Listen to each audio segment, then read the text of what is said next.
News নির্ভীকের পক্ষ থেকে সকলকে শুভেচ্ছা, অভিনন্দন, ভালোবাসা জানিয়ে নিউজ নির্ভীকে সকলকে স্বাগত জানাচ্ছি। আপনারা দেখছেন নিউজ নির্ভীক।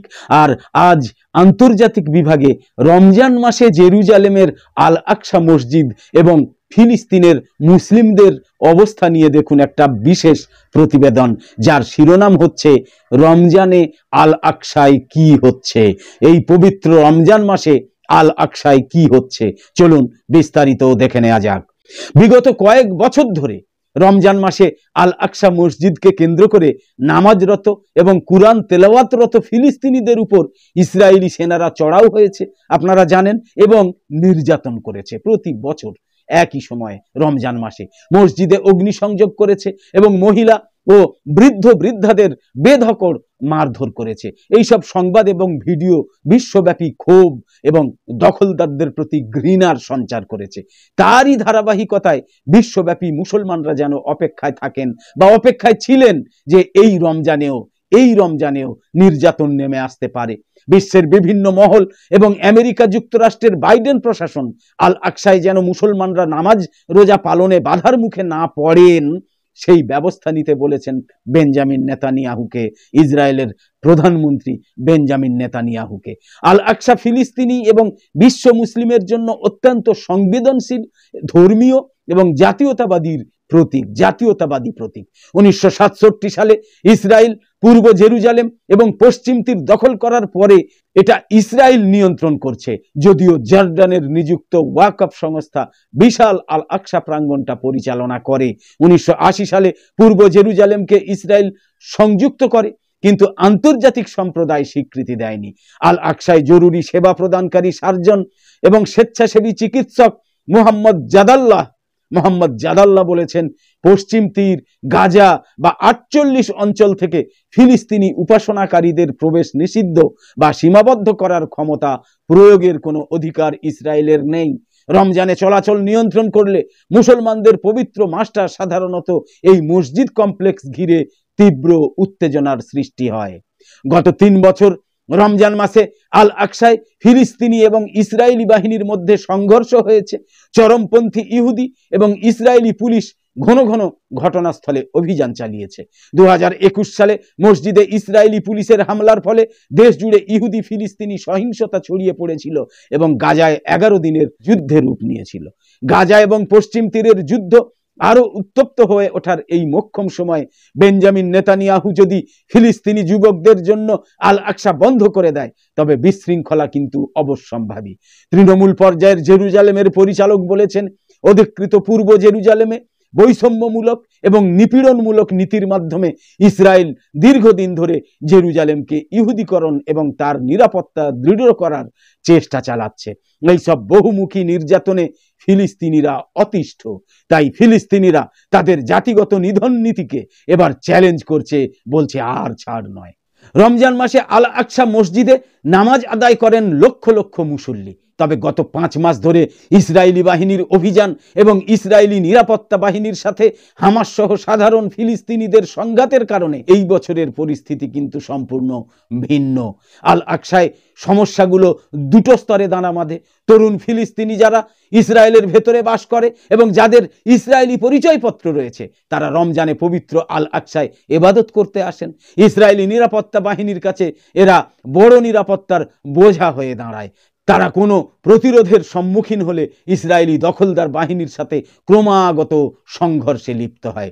ইসরায়েলের ধারণা, আগে তারা ইটপাটকেল ছুড়লেও গাজা যুদ্ধের পর কোনো বিরোধ উপস্থিত হলে আধুনিক অস্ত্র ব্যবহার হবে, এটাই বলছে ইসরায়েলি। দ্বিতীয় স্তরটা পশ্চিম তীরের ফিলিস্তিনি বাসিন্দাদের সাথে। তারা রমজানে দলে দলে আল আকসায় ধাবিত হয়, কোনো বাধা তারা মানে না।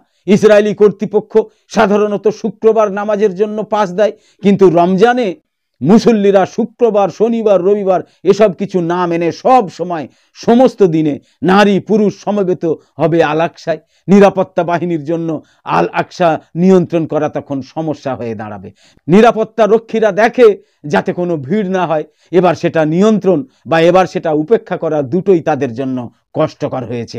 ইসরায়েল রমজান মাসকে ভয় পায়, তাই তারা এই সময় পবিত্র অঙ্গনে গুলি করে মানুষ হত্যা করে এসেছে এতদিন। এখন কি সেই অবস্থায় আছে দেশটা? প্রশ্ন বড় প্রশ্ন এটা। ইসরায়েলের চরমপন্থী নিরাপত্তা মন্ত্রী ইতামার বেন গাভির পবিত্র রমজান মাসে ফিলিস্তিনিদের আল আকসা মসজিদে প্রবেশের নিয়ন্ত্রণ চান। তার মতে 70 বছরের কম বয়সী যে কোনো ফিলিস্তিনিকে নিরাপত্তার কারণ দেখিয়ে আল আকসা মসজিদে অনুমতি দেয়া উচিত নয়। যদিও মাঠে কর্মরত ইসরায়েলি পুলিশ তা প্রত্যাখ্যান করে 45 বছরের কম বয়সীদের কথা বলেছেন।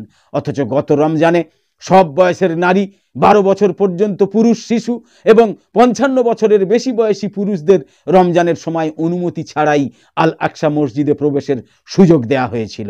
বিশ্লেষকরা মনে করছেন আসলে গাজা যুদ্ধের মতো গায়ে পড়ে আরেকটা ফ্রন্ট খুলতে চাইছে ইসরায়েল। এই সিদ্ধান্তে মার্কিন প্রশাসনও বিব্রত। পররাষ্ট্র দপ্তরের ম্যাথু মিলার বলেছেন, এবারও রমজানে মুসল্লিদের আল আকসায় নামাজ পড়তে দেওয়া উচিত। এটা ইসরায়েলের নিরাপত্তার জন্যও গুরুত্বপূর্ণ। আমেরিকা যুক্তরাষ্ট্রের এই সিদ্ধান্তের পর ইসরায়েলের ঐতিহ্যবাহী মন্ত্রী আমিচাই এলিয়াহু রমজান মাস নিয়ে আলাদা চিন্তাভাবনা না করার জন্য আহ্বান জানিয়েছেন। চরমপন্থী এলিয়াহু বলেছেন, গাজা উপত্যকায় পরমাণু বোমা ফেলা একটা বিকল্প রয়েছে। বেঞ্জামিন নেতানিয়াহুও 23 সালের জানুয়ারি মাসে তেল আবিবের জনসভায় গাজায় পরমাণু বোমা ফেলার কথা তুলেছিলেন। বর্তমানে বেঞ্জামিন নেতানিয়াহু প্রশাসন যেভাবে কথাবার্তা বলছেন তাতে মনে হয় গাজা যুদ্ধের পরিণতি বা ফিলিস্তিনিদের নিশ্চিহ্নকরণে পরমাণু অস্ত্র একটা অপশন। ইসরায়েলি গণমাধ্যম বলছে, রমজানের আগে গাজায় জিম্মি বিনিময় এবং যুদ্ধবিরতির বিষয়ে হামাসের সাথে একটা চুক্তিতে পৌঁছানোর জন্য তেল আবিবকে চাপ দিচ্ছে মার্কিন প্রশাসন। এর মধ্যে আবার যোগ হয়েছে আর্জেন্টিনার উৎপাত। ল্যাটিন আমেরিকার বেশিরভাগ দেশ যখন ফিলিস্তিনিদের প্রতি সমর্থন প্রদর্শন করেছে, তখন আর্জেন্টিনার রাষ্ট্রপতি জাভিয়ের মাইলি ইসলামের পবিত্রতম স্থান আল আকসা মসজিদ ধ্বংস করার আহ্বান জানিয়েছেন। তিনি বলেছেন, মসিহকে নিয়ে আসার জন্য তৃতীয় মন্দির নির্মাণ তাড়াতাড়ি সম্পন্ন করতে হবে। তিনি দীর্ঘদিন ধরে তাওরাত, তালমুদ এবং অন্যান্য ইহুদি ধর্মগ্রন্থ অধ্যয়ন করতে জেরুজালেম সফরের স্বপ্ন দেখেছিলেন। সেটা পূর্ণ হয়েছে। সাংবাদিকদের মাইলি বলেছেন, আমি ইহুদি নই, তবে আমি ইসরায়েলের ভক্ত। নির্বাচনী শেষ জনসভায় তিনি বলেছেন, আমি ইহুদি ধর্মে ধর্মান্তরিত হওয়ার কথা ভাবছি এবং আমি আর্জেন্টিনার ইতিহাসে প্রথম ইহুদি প্রেসিডেন্ট হওয়ার আকাঙ্ক্ষা করছি। জেরুজালেম এবং আল আকসা নিয়ে বিগত কয়েক বছর ধরে ধর্মীয় উগ্রবাদ চিহ্নিত করে বেশ কিছু আইন এবং সংশোধনী প্রণয়ন করা হয়েছে, যার ফলে জেরুজালেমের ফিলিস্তিনি অধিবাসীদের তাদের বাড়িঘর, তাদের বসতভিটা, তাদের মসজিদ, কবরস্থান এবং তাদের পবিত্র স্থানগুলোর মর্যাদাকে হুমকির মুখে ফেলেছে। তারা 2015 সাল থেকে 2021 সালের মধ্যে সংগঠিত আক্রমণের উপর ভিত্তি করে ফর্মুলা তৈরি করেছে। ফিলিস্তিনিরাও প্রতিক্রিয়া দেখিয়েছে। 2015 সালে নাইফ ইন্তিফাদা, 2017 সালে বাব আল আসবাত বিদ্রোহ, 2019 সালে বাব আল রাহমা অস্থিরতা এবং 2023 সালে দামেস্ক গেটে প্রতিরোধের ঘটনায় গাজার নাজুক অবস্থাতাই, স্পর্শকাতর অবস্থাতাই ইসরায়েলি অভিযানে এ পর্যন্ত নিহত হয়েছেন 30,534 জনেরও বেশি ফিলিস্তিনি। আহত হয়েছেন আরও 71,980 জনের বেশি ফিলিস্তিনি। যুদ্ধ এখনো তীব্রতর। রমজান শুরুর আগেই ক্ষুধার্ত মানুষগুলো খাবারের অভাবে মরতে বসেছে। অবরোধ ভেঙে জর্দান এবং তুরস্ক যে খাবার দিচ্ছে তা অপ্রতুল। হামাস প্রধান ইসমাইল হানিয়া এক বিবৃতিতে রমজানে আল আকসায় ঝড় তোলার আহ্বান জানিয়েছেন। তিনি আরব নেতাদের প্রতি এই আহ্বান জানিয়েছেন। তিনি বলেছেন, দখলদার শক্তি আল আকসা মসজিদে অবরোধ দিয়ে রেখেছে। জেরুজালেম এবং পশ্চিম তীরের বাসিন্দাদের ওই অবরোধ ভাঙতে হবে। বেঞ্জামিন নেতানিয়াহু চারিদিক থেকে চাপের কারণে নমনীয় হয়েছেন দেখা যাচ্ছে। এরই পরিপ্রেক্ষিতে আগের অবস্থান থেকে সরিয়ে গিয়ে এবারের রমজানে আল আকসায় নামাজ আদায়ের অনুমতি দিয়েছে ইসরায়েল। বলা হয়েছে, বিগত বছরগুলোতে রমজানের প্রথম সপ্তাহে যত সংখ্যক আল আকসায় আসতেন, এবছরও তার কোনো ব্যতিক্রম হবে না। কিন্তু রমজান মাস শুরু হওয়ার সাথে সাথে রবিবার সন্ধ্যায় আল আকসা মসজিদ প্রাঙ্গণে শত শত মুসল্লিকে প্রবেশে বাধা দিয়েছে ইসরায়েলি পুলিশ। অর্থাৎ কথা আর কাজে কোনো মিল থাকছে না, কথায় কাজে বহু ফারাক দেখা যাচ্ছে। কিছু ফিলিস্তিনিকে মারধর করা হয়েছে, কেবল 40 বছরের বেশি বয়সী নারী এবং পুরুষদের প্রবেশের অনুমতি দেয়া হয়, অন্যদের আল আকসা প্রাঙ্গণের বাইরে তারাবি নামাজের জন্য দাঁড়াতে বলা হয়। এই নিয়ে বিতর্ক হয়।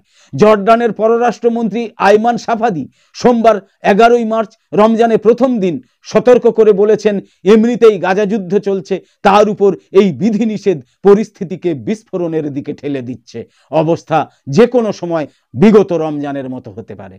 তো আপাতত শেষ করছি। সকলকে পবিত্র রমজানের শুভেচ্ছা জানিয়ে আপাতত শেষ করছি। প্রতিদিনের নিয়মিত ঝটপট 10টা খবর আর জাতীয় এবং আন্তর্জাতিক বিষয়, বিশেষ করে লোকসভা ভোটের খবর সহ নতুন নতুন প্রতিবেদন পেতে সাবস্ক্রাইব, ফলো, লাইক, কমেন্ট এবং শেয়ার করে নিউজ নির্ভীকের সঙ্গে থাকুন। নিউজ নির্ভীকের ইউটিউব চ্যানেল আর ফেসবুক পেজের সঙ্গে থাকুন। সকলে খুব ভালো থাকুন, সুস্থ থাকুন। ধন্যবাদ।